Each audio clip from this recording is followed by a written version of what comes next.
اللهم ربنا لك الحمد كما ينبغي لجلال وجهك ولعظيم سلطانك، لا نحصي ثناء عليك أنت كما أثنيت على نفسك.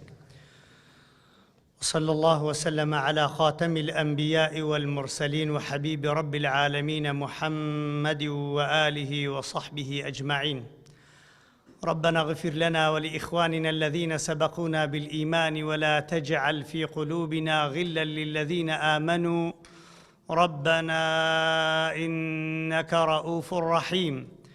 ربنا لا تزغ قلوبنا بعد إذ هديتنا وهب لنا من لدنك رحمة إنك أنت الوهاب. بەڕێزان و خۆشەویستان،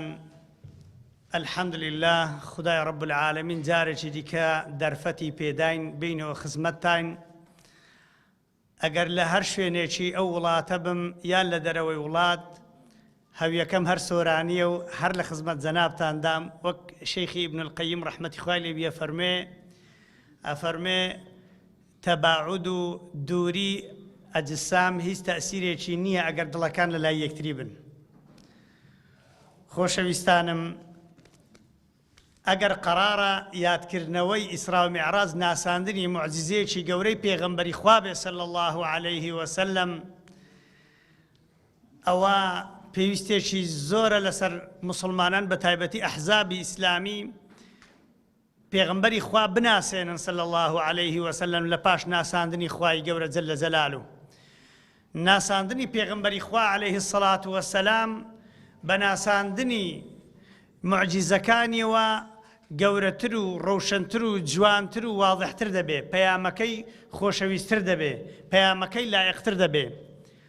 لە یەک ئاەتی قورئانی پیرۆزە خوای رب العالمین باسی ئیسرا و میعراجەکە بەڵام یەک سوورەتی کاملی بەناو ناردووە، بەس عەجەب لەوەدایە هەموو ڕۆژێک یادی و ئیسرا و میعراجە دەکرێتەوە. ئەویش بەچی لە نوێژەکانمان دەرێن التحیات لله السلام عليك أيها النبي ورحمة الله وبركاته. أولا شوي هاد لو كاتب بيغمبري أكرم صلى الله عليه وسلم نزيك أبيته على حضور إخوة رب العالمين بتيت خدمة إخوة جورا نازاني تعرض إخوة جورا بكجل جلال السلام عليكم خو خدای گەورە بخۆ ئەسسەلامە برێ ماندی نەبی حاشا خۆ خوای گەورە ماندی نابی چی پێ بڵێ دەبێ پێ بڵێ التحیات لله، یعنی پاکی و بێگەردی و بێعیبی لە بۆ خوای گەورە. هەموو ڕۆژێک ئێمە یادی ئەو موعجزە گەورەیە دەکەینەوە، هەموو ڕۆژێک بە بیرمانە ئیسرا و میعراج، یەک تاقە ڕۆژیش یەک تاقە نوێژیش لە بیر ناچێ، چونکە تەحیات ڕوکنێکە لە نوێژە و هەر کەسێک تەحیات نەخوێنێ، تەحیاتی ئەخیری نەخوێنێ، نوێژەکەی بەتاڵە بێتەوە. سوورەتێک لە قورئانی پیرۆز بە ناوی ئیسرا هاتووە، بەس عەجەبە لە یەک ئاەت باسی وەزعەکەی پێغەمبەرەکە صلی الله علیه وسلم بەحسی شەوڕۆیەکەی پێغەمبەر صلی الله علیه وسلم میعراجەکە. ئەوەی دیکە وەکو سەڵابی شێخی سەڵابی فەرمێ هەمووی باسی فەضائحی یەهودە، هەمووی باسی لە ناوچووری دەوڵەتەکانیانە، هەمووی باسی ئەو فەسادەیە کە لەسەر زەوی بڵاویان کردوتەوە و بڵاوی دەکەنەوە وەکەذالک یەفعلون. هەتا دنیای ئیشی وانە، هەتا ماون ئیشی وانە ئەوەیە دنیا تێک بدەن، شت خراپ بکەن، بەس لە پێناوی یەک شت، ئەویش خۆیان سەید و گەورە بن. چونکە کورسی سەرۆکایەتی دنیا، چونکە کورسی حکم، چونکە کورسی دەسەڵات هێندە سەحراوی و خراپە.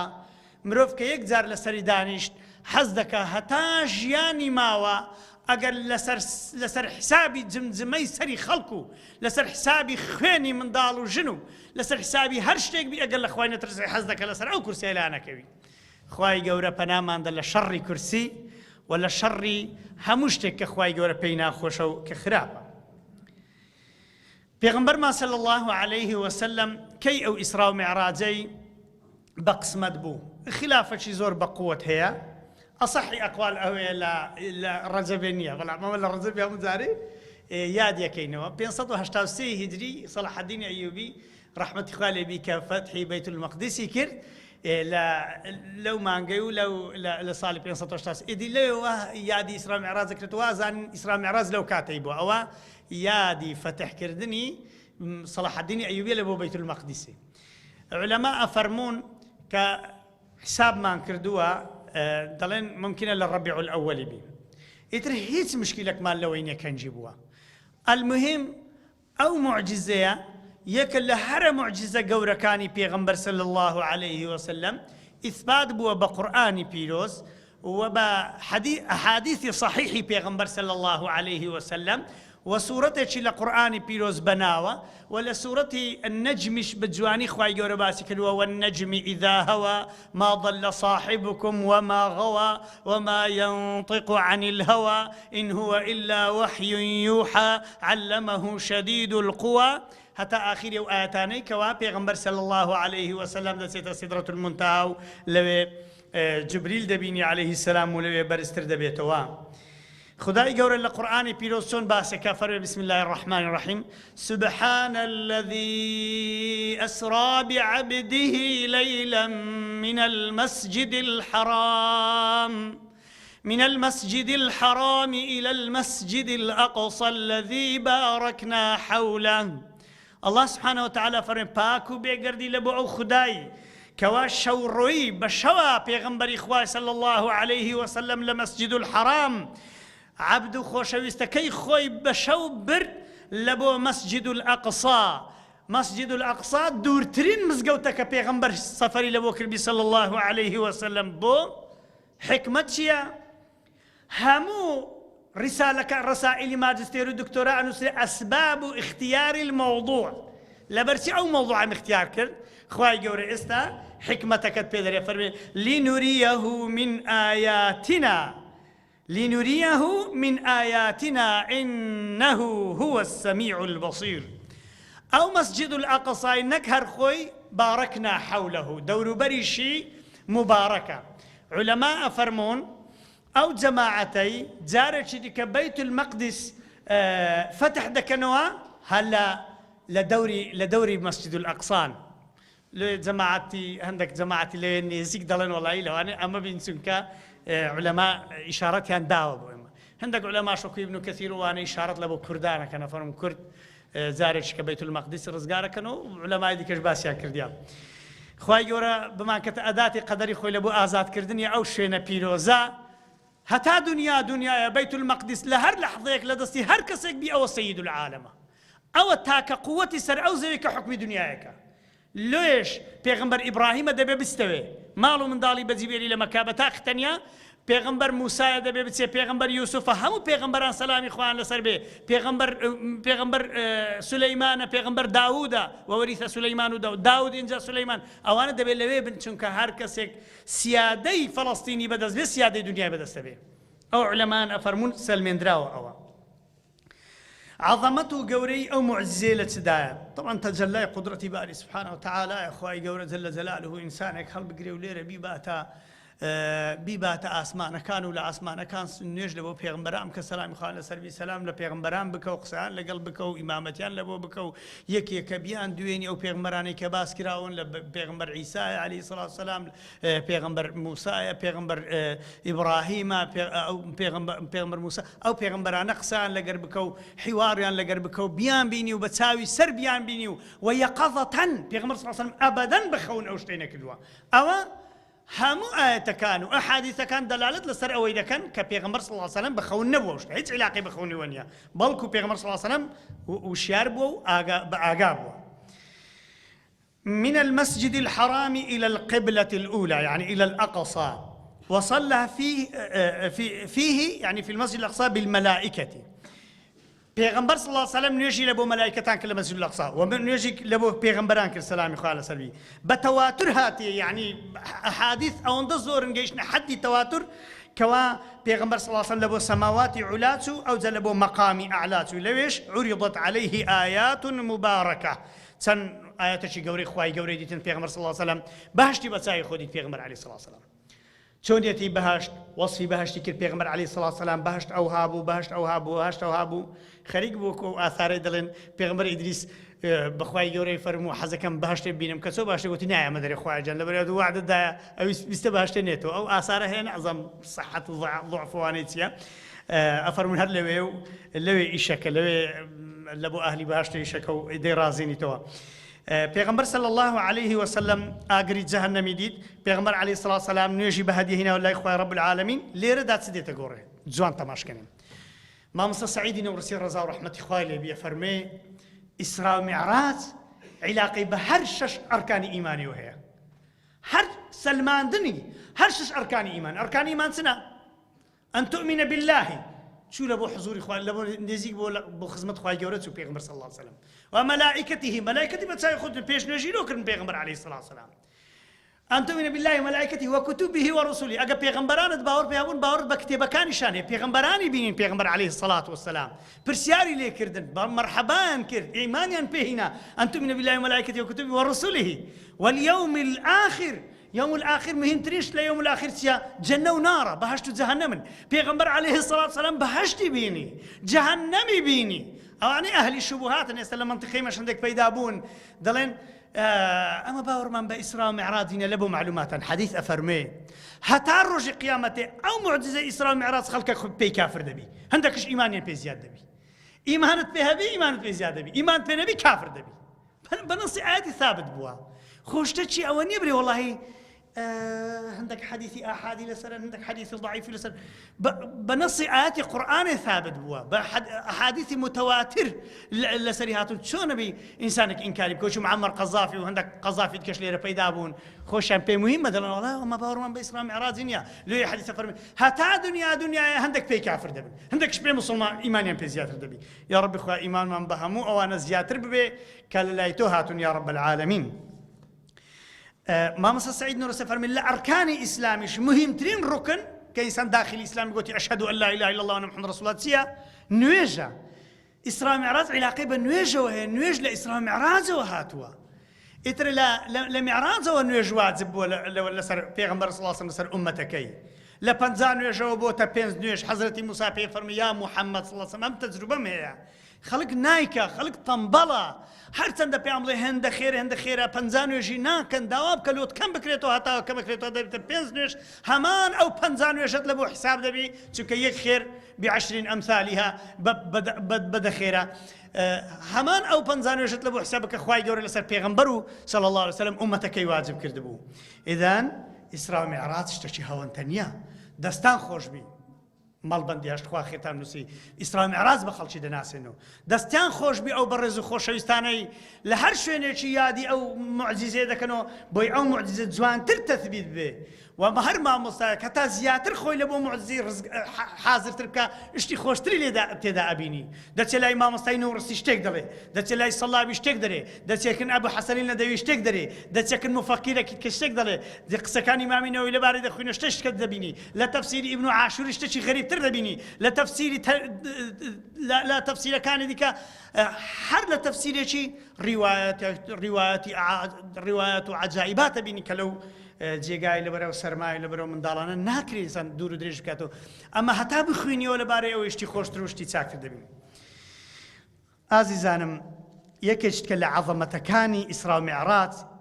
ئیثباتی سورعەت. طبعا سورعەت شت لە شتێکی سریعترە سریعتری شت لە سەرزەوی ئێستا پێ دەرێن سورعەت الضوء ڕووناکایی وانە ئەمن ئەو کاتەی جارەچەند تەڵەبەکەم لە قسمی داخلی لەگردا بوو لە کیمیستری کیمیای لە کیمیای ماجستێری خوێن گوت دەزانی مامۆستا ئەم شتێک سەیرم زانیە لە کیمیای لەو عیلمانە گوتم گوت مامۆستا هەر شتێک لەو دنیای بە سورعەتی ضەوئی بڕوا وەزنی نامینی هیچ قەبارەی نامینی هیچ شتێکی نامینی هەر شتێک با بڵێن مەسەلەن گوتی قیتارێک دێ شەمەندەفەرێکی تکەش بێ هەردووچیان بە سورعەتی ضەوء تێک بپەڕن لێک تێدەپەڕن ئینسانیشان لە ناودانی هیچشان لێ نایەتێ داعمیش بکەن لە نایەک دەست نەدەری هیچشان لێ نایەتێ. گوتم تو بەڕاستە گوتی ئەوە عیلمە عیلمی ئێستاوە دەرێ کەواتە هیچ شک و گومانت لە شەوڕۆی پێغەمبەری دەمینی صلی الله علیه وسلم کە بە بوراق ئەوەندە سەریع بۆ چوویتە بيت المقدس لا بيت المقدس بيغمر صلى الله عليه وسلم نجي لبو بيغمبران اكو لبو ملائكتان بيغمبران اكو او ذا معراج وشي مصعديه بيغمر صلى الله عليه وسلم معراج اسمي آلي لسوزني هر شكل لسوزني مفعالي بي ما مصطفى محمد ليري نحو يزاني لا صرف يزاني لسوزني مفعالي بي معراج اسمي آلي آلتك بيغمر صلى الله عليه وسلم بيبرز بيتو اسمان بيبول درجة اسمان داو بيغمر صلى الله عليه وسلم اسماني لبو بيتو رويشت لبو سروا او ذا او معراجا او ئیسرایانی شەوڕۆی ئەو بڕاقە هێندە سەریع بووینە پێغەمبەر صلی الله علیه وسلم چوویتە مەلای ئەعلا و چوویتە ئەو هەموو شوێنانەی هەمووی دیتی هاتەوە هێشتا پێغەمبەر صلی الله علیه وسلم جێگاکەی سار نەبووە. یعنی چ مامۆستا جێگاکەی سار نەبووە؟ یعنی ئەگەر تو لە کەوکەبی زەوی چوویە دەرێ هەزاران ساری دەڕۆی بەبێ ئەوەی هێشتا لێرە لەسەر زەوی سانیەک ڕۆیشتبی. هەمووش ڕاواستی لێ خۆ ڕۆژ و مانگ و ئەوانە نییە سبەینەوە نێوڕانە و ئێوارە و ساعتش سبێنێ هەستی بچێت دەوامێ و ساعت ساریت و ساعت دووسی تەواوی ئەوە نییە کە چوویە دەرێک هەمووش تێکەچی هەرچی نیظامە تێکەچی هەر شتێک لەو دنیا نیظامەکی هەیە. وەکو ئەبوو هودەیلی عەلاف لە 234 هیجری کابرایکی معتەزیلی بۆ دەرێ سەر مانگ دەرێ ئەوانەی دەستنە سەر مانجێ مانگ قانونی خۆی هەیە، زەویش قانونی خۆی هەیە، جزئی لا يتجزأش قانونی خۆی هەیە، جزئی لا يتجزأ یعنی گەشتێکی هورکە هەتا هیچ نامینی ئێستا پێ دەڵێن ئەلکترۆن کە دەرێت دەتوانی بری لێرێ لە نەظەریەی کوانتم ئێستا باسیەکەن فیزیای 1900 دۆزرێتەوە. هەر شتێک نیظامی خۆی هەیە کە لە دنیای چێ دەرێ نیظامەچیت کە دەست پێ دەکات، نیظامی سبەینە و نێوڕانە و ئێوارە و شەو و مەغریب و ئەوانە نییە. کەواتە خوای گەورەش داخلی نیظامی دنیای نییە. ئەو خوای گەورە سبەینێ نیوەی شەوێ دێتە ئاسمانی دنیا کووە و سەرم لێ دەرنەچی خوای گەورە داخلی شتانە نییە، فکر لە شتانە نەکەنەوە. عالمی بەرزەخ ئەرێ و عەزابە ئینسانی لە قەبری کۆکو ئەوانە قانونە بەرزەخی و ناو قەبری وەچی قانونە دنیای نییە. غەیبشە زۆرشی ئاەت و حەدیث لەسەر نەهاتینە دەبی بەس تەسلیم بی. وەک چۆن ئێستا لەسەرمانە تەسلیمین لە بۆ مردنێ چونکە مردن هیچ لێگەر ناکرێ. کەس پرس بە من ناکە کە دەمرم، کەس پرسی بە ئەتایە و مەڕەش قارەمان و ئەدەنە و عەنتاب و دیاربەکر و ئورفایە کرد وەختی زەلزەلەی لێدا کەس پرسی پێ کرد؟ ئەبەدەن کەس پرس پێ نەکرد. ئەو شەو لێرە ئەگا وەچی تورک دەرێن دەپرەم بە زەلزەلەی دەرێن دەپرەم ئەگە دەپرەم بێ ئەو شەو خوا نەخواستە کەس پرسمان پێ دەکا؟ خوای گەورە پرس بە کەس ناکە، ئەگە پرست پێ ناکە کەواتە قانونی خۆی هەیە خوا جەل جەلالوه وەلەن تەجیدە لسنەتی الله تەبدیلا. خوای گەورە سنەتی خۆی تەبدیل ناکە ئیلا لە بۆ پێغەمبەران هەندێک شتی گۆڕانکاری بەسەر دینی لەوەی خەڵک باوەڕ بە پێغەمبەران کە خەڵک کافر نەبی خوای گەورە ڕەحمەتەن بهم ئەو شتێ دەکا. ئەو زەبرانی خۆشەویست و بەڕێزم سورعات ئەو پێغەمبەرە صلی الله علیه وسلم بە سورعاتێکی زۆر فائق لە قورئان ئیشارەت پێدرا. كان شندري إشارة بسرعة تدرى خواهي يقول فرمي سبحان الذي أسرى بعبده ليلا نكرة لزماني عربي نكرة لزماني عربي لبو كمايتي دي يعني اشتكم بي زور قيمتي نبي خواهي يقول فرمي ليلا يعني ما ويتشي كرت بيغمبر صلى الله عليه وسلم بشو ما ويتشي كرت رويش من المسجد الحرام إلى المسجد الأقصى أو كاتي پێغەمبەر صلی الله عليه وسلم لە ئیسرا و میعراج گەڕاوە پشتی بە کەعبەی دایە پێغەمبەر عليه الصلاة والسلام ئەبوو جەهل دێ پێغەمبەر صلی الله عليه وسلم فەرمێ ئەمن ئەو شۆ تعرضم پێکرا و چوومە ئاسمانی و بەهەشت و جەهەنەم دیتن و ئەوم دیت و هەم دیت ئەبوو جەهل دەرێ محەممەد ئاگەت لە خۆی یان نەدەرێ ئەرۆڵە ئاگام لە خۆوە یعنی تێک نەچووی حاشای پێغەمبەر صلی الله عليه وسلم دەرناوەڵە دەرێ عالەمت لەو خڕکەم و ئامادەی ئەو قسانە لەکن خەڵکی بکەی پێغەمبەر صلی الله عليه وسلم فەرمێ ئەرێ وەڵە ئامادەمە. جا پێغەمبەر صلی الله عليه وسلم فەرمی ئەو موقفە لەو موقفەی ناخۆش بوو هەندێک پیرەمێردی لێبوون بەیت المەقدسیان دیتبوو قودسیان دیتبوو پێغەمبەری صلی الله عليه وسلم مرور الکرام پێداچ بوو بچوو پێش نوێژی کرد بوو گەڕاو هەموو دەرگاکان و فلان و بیان پێغەمبەر صلی الله عليه وسلم خۆ هەمووی دیقەت نەدا بۆی زەحمەتیشە ئەفەرمێ طبعا حەدیثەکە ئیمام بوخاری ئیمام مسلم ئیمام ترمذی ئیمام نەسائی لە جابری کوڕی عەبدوڵڵاه دەجێڕنەوە فەرمێ لما كذبتني قريش بيغمر صلى الله عليه وسلم فرمي واش قريش كان قلت أنا دروي ذاك إلى إسراء معراج نكرديا قمت أفرمي هستم بيغمر صلى الله عليه وسلم أفرمي بيم قلت أنت أفرمي قمت في الحجر أمن دانش توم لحجرة هستم لهم شرح كردن أبو جهل خلش خير كردو ما بس تيبو ببليت خلشي أو بيغمبر صلى الله عليه وسلم حاشا حزري ودروي دكا ولي كشف وخلاص يدير روجا شي فرصته شي باش لوركتي بالعكس زور ولا يحيق المكر السيء الا باهله علم هاني كان زار وشتشي دكن دان الاسلام بدن كافر كان دان الاسلام بدن ولا يحيق المكر السيء الا باهله الا بغد اخوان دارته بين لو خلشي لدن بخود كونه خلشي هملو بيغمبر خلكو صلى الله عليه وسلم لو بيغمبر صلى الله عليه وسلم خوي جورويستي اعلاني اسراء معراج خويبك قلتي خلشينا جيل محمد كور عبد الله راجل نوت صدري دايقو حسرتي لو يدخل ابو زال دايقو خوزق ابو بكر شليره با کورە و ئەبوو بەکرە بەگە ئەو کابرای کەتێ خۆزگە لێرە بەوەکی ئەو شتەی باسە کرد ئەو بەک سەدیق لەوێ نەبوو خەبەریاندایە فەرمی پێغەمبەر وەی گوتیە گوتای الله فەرمی ئین قال صدق والله ئەگەوەی گوت بێ ڕاست دەکەن لێرە ناویە لێنە ئەبوو بەکری سەدیق رضی الله عنه هوایان زانی زەربێکی لە پێغەمبەر دێن صلی الله عليه وسلم کەچی ئەو خەڵکی خڕبووە بە عەجایباتەوە جوان لە پێغەمبەری خۆ ڕاگرت پێغەمبەر صلی الله عليه وسلم فەرمی ئەمن لەکن کەعبەی بووم ئەفەرمێ گوتیان ئەی محەممەد پیرەمێردەکان ئەگەر ڕاست دەکەی باسی بەیت المقدسمان لێ بکە فەرمی والله ئەمیش زۆرم لەبارەی نازانی ئەفەرمێ فجل الله لي بيت المقدس یەکسەر ڕسمی بەیت المقدس هاتە پێشە من پێغەمبەر فەرمی صلی الله عليه وسلم ئەفەرمێ فطفقت ئەفەرمێ تەماشام کردێ ئەفەرمێ أخبرهم عن آياته وأنا أنظر إليه ئەفەرمێ واللهی هێدی تەماشەم دەکرد و کوێکێک تەماشە ڕسمە چی بکە برێ دەرگایکی لە لای ڕاستی هەیە پیاوە پیرەکەم دەیانگۆ ڕاست دەکات دەرگایکی لە لای ڕاستی هەیە دەیگوت دەرگاکای لای چەپی مەسەلەن قەوسە دەیانگۆ ڕاست دەکە ئەوان دیدنەوە وەڵڵاهی ڕاست دەکە دەرگاکای لای چەپی ئەو هەیە پێغەمبەر صلی الله عليه وسلم یەکە وەصفی بەیت المەقدسی لەبۆ کردن وەکو چۆن وایە لێیە ئەو کاتەی ئەبوو جەهل ئەو خەڵکەی خڕ کردەوە لۆ ئەوەی پێغەمبەر بە درۆ بخەنەوە صلی الله عليه وسلم بەڵکو خەڵکێکت کە لێ گوتیان ئەشهەدو ئەن لا إله إلا الله وأن محمد رسول الله چونکە پێغەمبەر صلی الله عليه وسلم باسی ئەو قافلەی لێ کردن کە دافەرمی لە فلان جێ و بڕۆن سەری مەنزەرەکانیان هەردایتەوە و ئەوها پێغەمبەر صلی الله عليه وسلم ئەو وەسفانەی لێ بۆ کردن ئەوە زیاتر بۆ تەئیدێک لە بۆ پێغەمبەری خوا عەلەیهی سەڵات وسەلام کە پیغمبر صلی الله علیه و وما ينطق عن الهوى إن هو إلا وحي يوحى علمه شديد القوى أو صانا هم لا إخوة جوري له هاتنا أو قرآنش كلام إخوة جوري له بيغمبر هاتي عليه الصلاة والسلام هدفي أو معجزات سبو خوشويستان خلقك لا تدبرسي باشا خواه جوري له برتسي بيغمبر صلى الله عليه وسلم دعوة كر طبعا نقول زانن أبو طالب سياسة دفاعي زور بقوة ولا بيغمبر صلى الله عليه وسلم بيدرين سياج الدفاع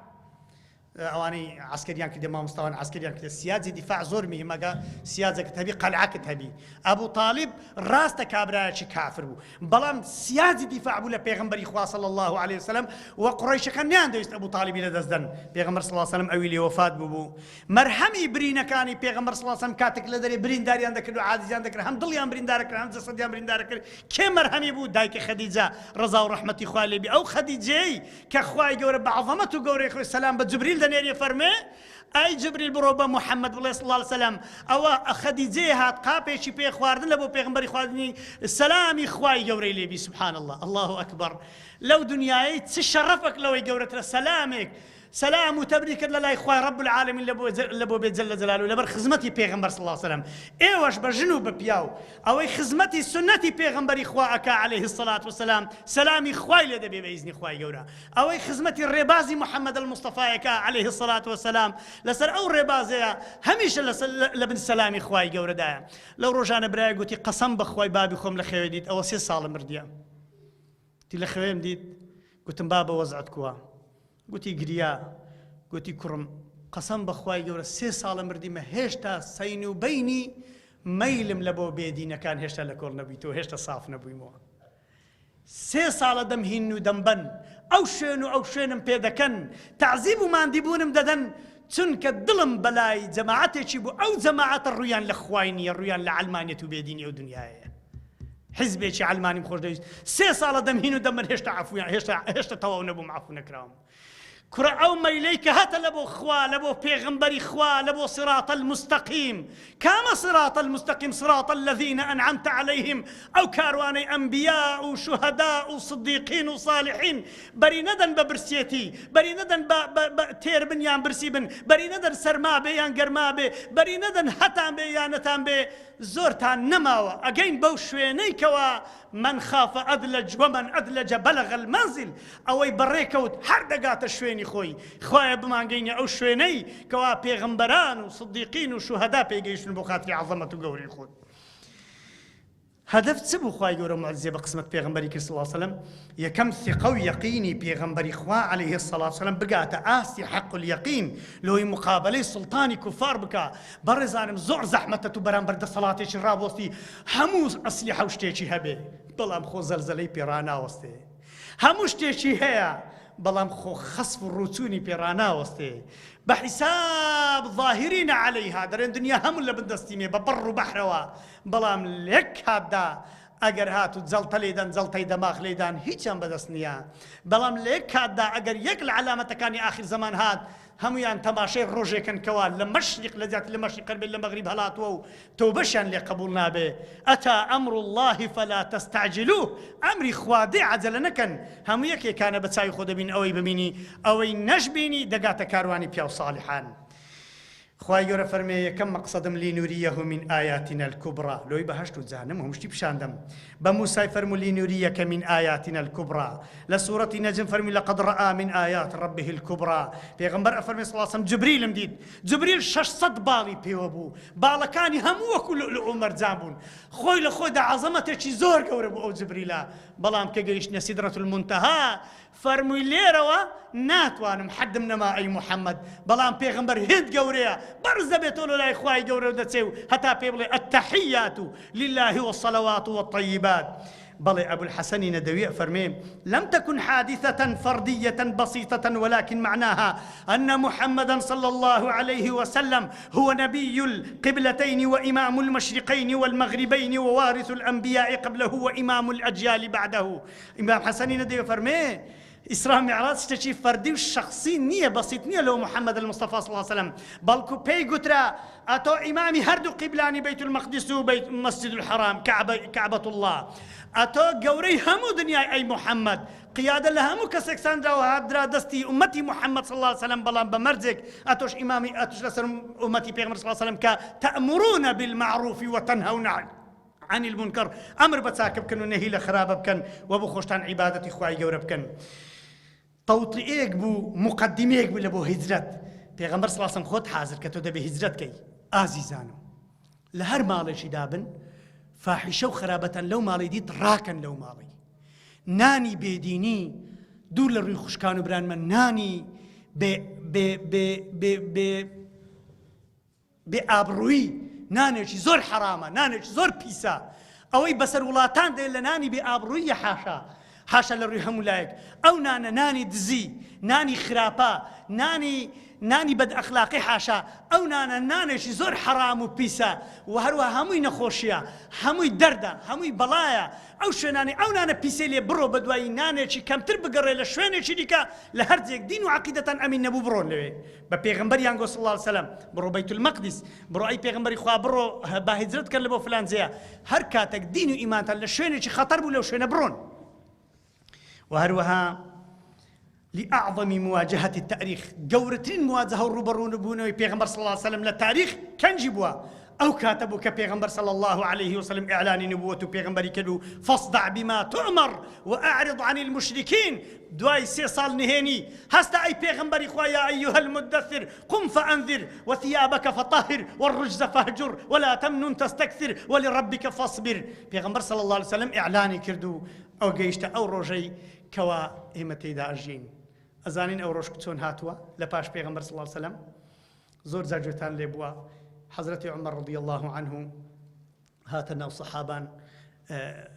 بە کچەکەی خۆی گۆ بە دایکی ئیمانداران حەفسە کە خێزانی پێغەمبەر صلی الله عليه وسلم کچی مامی عومەر بوو فەرمووی ئافرەتان چەند ڕەزیل نابن زەلیل نابن بەبێ پیاوی ئەگە پیاوەکانیان لە جیهاد و وانە بمینەوە فەرمووی 4 مانگ ئیمامی عومەر یەکسەر قەرارێکی دەرکرد پاش ئیستیشارەکردن بە ئافرەتی عاقڵ فەرمی هیچ مجاهیدێک لە 4 مانگە زیاتر نابی بمینیتەوە لە دەرەوەی شار و لە شوێنە دوورەکان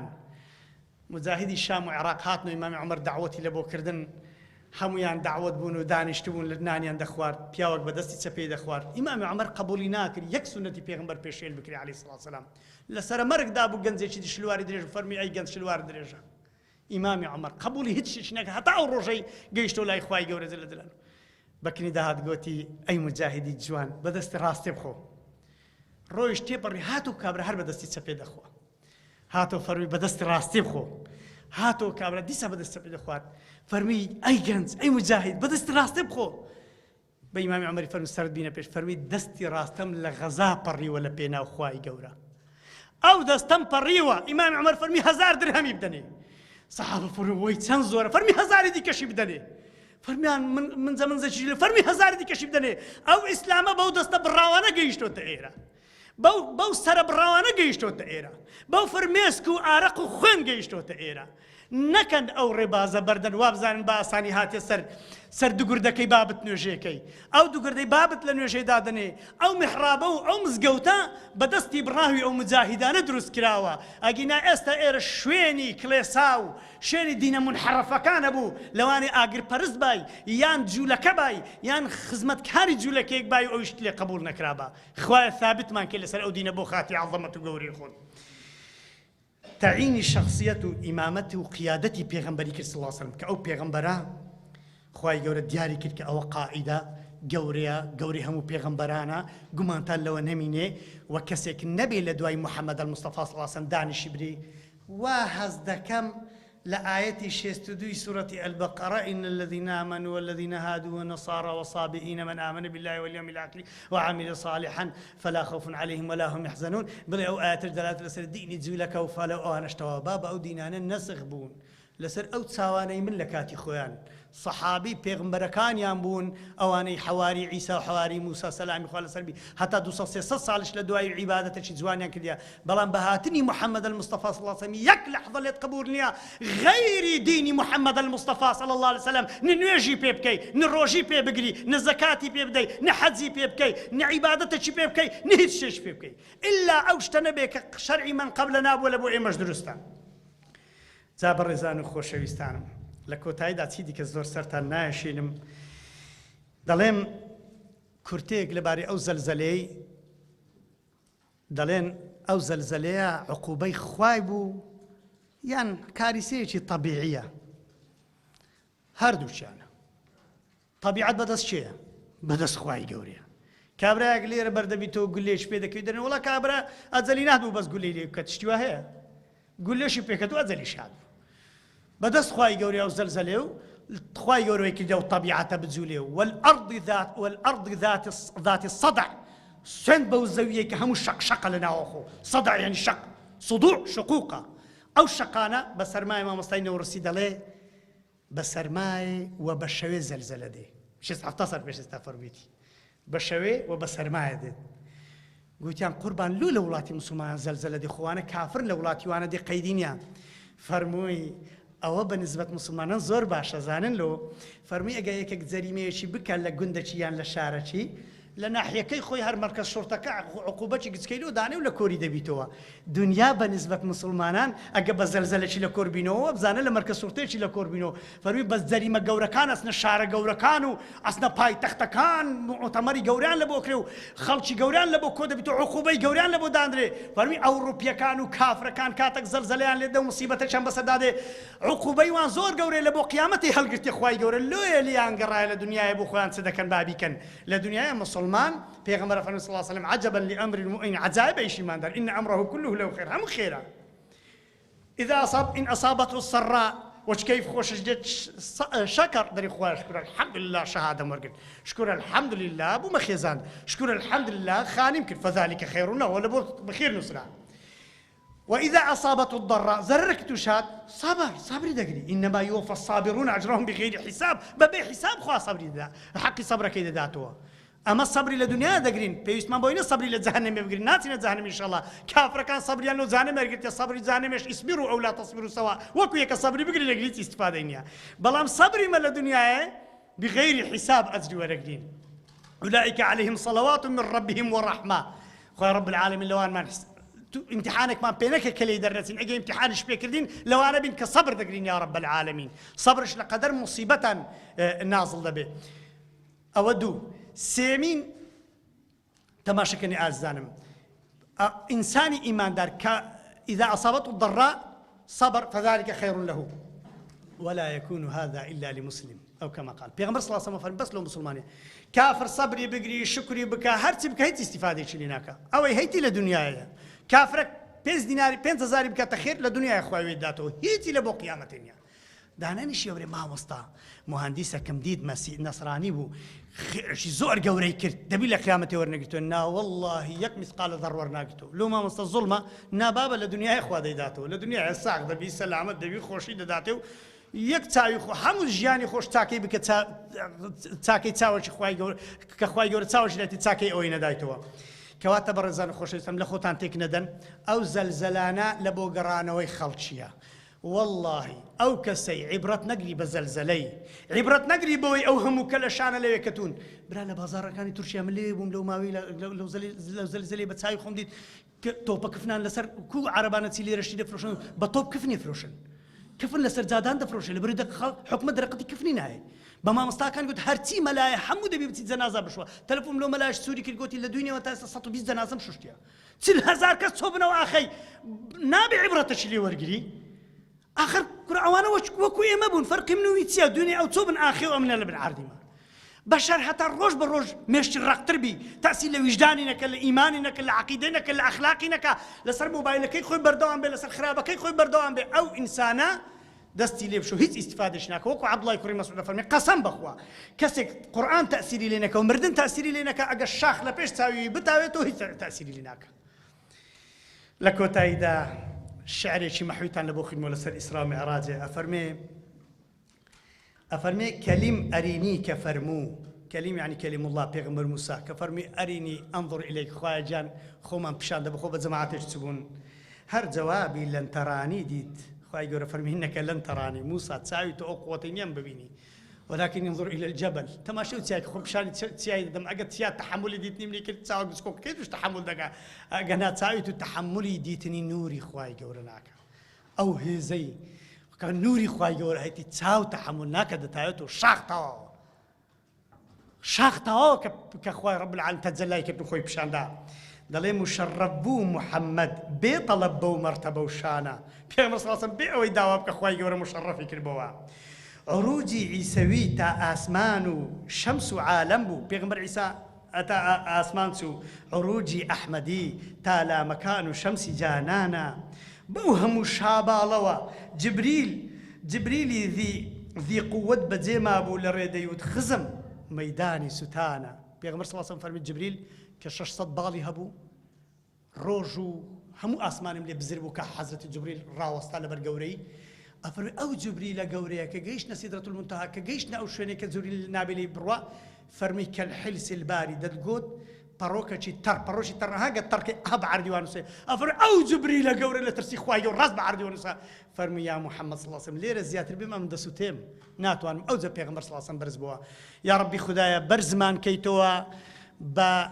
بتبعيته جيب ذكردني الربازي محمد المصطفى صلى الله عليه وسلم خوايا جورمان كي بجوري او جيب ذكردني سنة كاني بيغمبر صلى الله عليه وسلم يا ربي خوايا لخاتي عظمته جوري خود وبر شفاعتي او بيغمبر الناس دارمان بيخي عليه الصلاة والسلام يا ربي خدايا لخاتي عظمته جوري خود امشوينو هم او شويناني خدمتي ديني خواتي داكري روج بروج برو بيشتري بي بهستري بكي مروفي باشتري بو بيني وامش حشمان لقر بياواني صالح وبتقوى وببي عذاب وحساب بهشمان بقسمت بكي خواه دور ما بكي لهمو ناخوشيك دور ما بكي لهمو شتيك كخواه اتو بيت ناخوش يا رب العالمين وصلى الله على سيدنا محمد الحمد لله رب العالمين والسلام عليكم ورحمة الله وبركاته.